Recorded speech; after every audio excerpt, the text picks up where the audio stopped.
All right. We're going to start, and hopefully Mr. Cisse will call in and interrupt. And if for some reason we can't make the technology work, because he's literally in a car in some pretty dodgy places, we will have him tomorrow from a safer connection. Also, forward planning to let you know that on Friday at 12:30, the Secretary General will be here for a stakeout. He will deliver some remarks to tee up his presentation to the G20, and then he will take some questions. That will replace the briefing. That will be 12:30 here. We will have a usual limit of 10 people, 10 journalists in the room. We'll try to save 7 spots for journalists and 3 for photographers. First come, first serve. Ethiopia I'll save in case he can't call in. This morning, the Secretary General addressed in a pre-recorded video message the Youth4Climate virtual event, which was convened by the government of Italy. The Secretary General said major and rapid change is what we need in the fight against climate disruption. Change that will make our planet more livable, sustainable, and inclusive, and no group is more effective in pushing leaders to change the course than youth. He urged young people to put their power to work in their schools, workplaces, and online communities, and to keep raising their voices and driving forward the ambition we need. When you march, the world follows, he told them. And as a reminder, at 10 a.m. tomorrow, New York time, the Secretary General will address the European Council on Foreign Relations, also on the topic of climate, and that will be done in a pre-recorded video message. We've shared that text and that video with you under embargo. The Secretary General will urge the European Union to continue to lead on this issue and to commit to reducing emissions by at least 55% by 2030. You would have seen, and you can also follow, I think, on hopefully on the UN Web TV, but also on the European Council on Foreign Relations webpage. Back here, Nikolai Mladenov, the special coordinator for the UN for the Middle East peace process, briefed the Council this morning by video conference. He warned them about the active COVID-19 cases being again on the rise in Israel and Palestine. He said that Gaza remains the most immediate and pressing concern as its crumbling infrastructure, poor living conditions, and fragile healthcare systems make it ill-equipped to face a major spike in cases. Mr. Mladenov welcomed the Palestine Authority's decision to restart civilian and security coordination with Israel. He expressed his appreciation to Israel for confirming that existing Israeli-Palestinian bilateral agreements continue to govern their relations, particularly in the context of economic security and civilian coordination. At the same time, he reiterated the UN's call on Israeli authorities to cease demolition, seizure of Palestinian property, and efforts to relocate communities in the occupied West Bank. Such actions are contrary to international law and could undermine the chances for the establishment of a viable, contiguous Palestinian state, he said. Following that meeting, there will be a virtual stakeout by the ambassadors of Belgium, Estonia, France, Germany, Ireland, and Norway. David Shearer, the head of the UN mission in South Sudan, said that the mission is well underway with planning for its operations during the forthcoming dry season. Mr. Shearer said over the coming weeks, in cooperation with the security services, the mission will begin deploying peacekeepers to places like Maniabol, Likongule, Dupatiat, UI, and Wat to set up temporary bases or to conduct extended long-duration patrols. He said the UN peacekeepers have a responsibility to protect those who need protection the most. That means, he said, that UNMISS needs to relocate troops and staff to facilitate reconciliation, peacebuilding into areas of tensions and address the tensions before conflict erupts. Quick update from Mozambique, where the International Organization for Migration says that tens of thousands of people are continuing to flee insecurity in Cabo Delgado in northern Mozambique. IOM warned that this is challenging the ability of the government and its humanitarian partners to respond with adequate shelter, food, and other assistance. According to IOM, more than 33,000 people have moved south into last week. The number of displaced people in the area increased more than 355,000 from 88,000 earlier this week. In cooperation with the government of Mozambique, IOM is providing immediate humanitarian assistance, but the UN agency says available resources do not cover the extensive humanitarian needs of families who arrive with nothing following their displacement.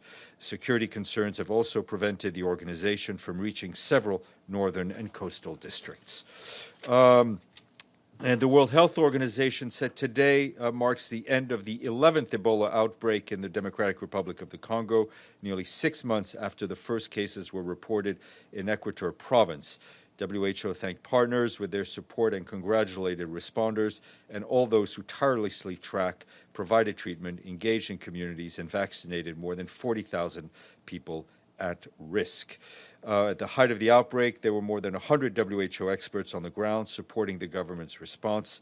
The World Health Organization noted that while the 11th outbreak is over, there is a need for continued vigilance and strong surveillance as potential flare-ups are possible in the months to come. And our colleagues at the UN Population Fund have asked us to flag that they are appealing for a total of $131.6 million to fund the regional response to the Syria crisis, which spans 11.7 million people in need of humanitarian assistance inside Syria. In addition, 5.6 million refugees throughout Turkey, Lebanon, Jordan, Iraq, and Egypt. The appeal also includes urgent funding requests to address substantial needs arising from COVID-19 pandemic, which has added yet another layer of complexity to the issue. So I'm going to get my papers in order, but I think I'm ready to take some questions while we wait. Mr. Bays. So Uganda.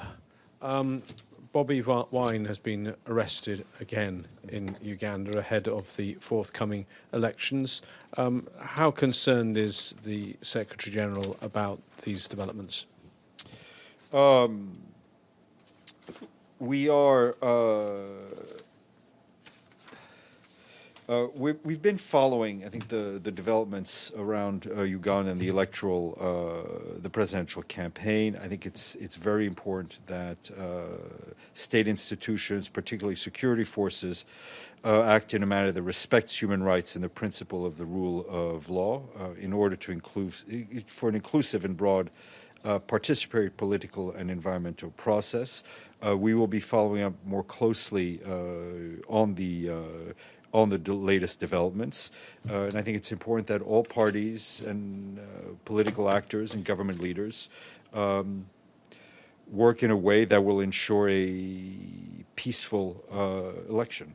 A couple of follow-ups. You talk about peaceful, but the arrest has been followed by protests which appear to have been violently put down. There are even reports of people being shot by security forces, unconfirmed, and now some sort of curfew underway. How concerned are you about the current situation? Well, people have a right to demonstrate peacefully.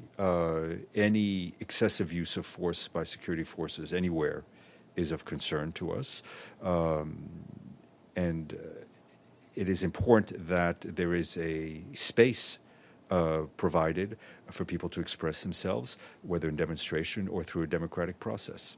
After 36 years in power, do you think President Museveni is going to allow free and fair elections? I ask that question because the EU now is not going to send a monitoring mission. The reason the EU is not going to send a monitoring mission is because it says it's done it in previous years, and in 2016 it made 30 recommendations of things that the Ugandan authorities needed to do to have free and fair elections, and not one of them has been implemented. Well, I can't predict what will happen. What I can say is that we hope there will be the space for the exercise of the democratic process. Maria, if that is you behind the mask. Yeah, that's me. Okay. So on Ethiopia, I understand we'll have the briefing, but I wonder on SG, did he contact the Ethiopian authorities and discuss with them the situation? Yes, the Secretary General, I think, has has spoken to Prime Minister Abiy. Others have, other UN officials been on the ground, including especially the Special Envoy for the Horn of Africa. We've been in touch with the Ethiopian authorities. Our plea continues to, and as well as the resident coordinator, continues to be for humanitarian access. We need to make sure that supplies and fuel can get in. A concern, obviously, for human rights and the lack of concern for lack of communication that is currently ongoing, which makes it very difficult for us to operate. Carla, I'll come back to you in a second. Toby, and then we'll go to Carla. Thanks very much, Steph. Question today about unrest in Bangkok. The UN has a significant presence in that city, and now we've got reports of numerous protesters actually shot. What's to be done? Sorry, Toby, if you can repeat the first part of your question. The unrest and protesters shot in Bangkok. Is this a human rights violation, what we're seeing now between security forces and demonstrators? As you know, we have expressed concern about the human rights situation in Thailand, and I think we've seen the reports. And I think it's disturbing to see the repeated use of less lethal, what are called less lethal weapons against peaceful protesters, including water cannons, and not only in the past 24 hours, but we've seen it in the recent month. I think it's very important that the government of Thailand refrain from the use of force and ensure the full protection of all people in Thailand who are exercising a fundamental peaceful right to protest, and that goes for Thailand and other countries that we've been talking about. It is a fundamental right for people all over the world to be able to express themselves peacefully, to earn the right to assemble peacefully. Okay, Carla. Thank you. Whenever I've raised questions about the disastrous humanitarian consequences of the Security Council sanctions, you've told me to go speak to the Security Council. So yesterday I did, when the chairman of the Sanctions Committee had a stakeout. And I said to him that the Security Council is not above the law. There have been massive number of UN-appointed human rights rapporteurs who have stated alarm at the humanitarian consequences of these sanctions. Nothing is being done.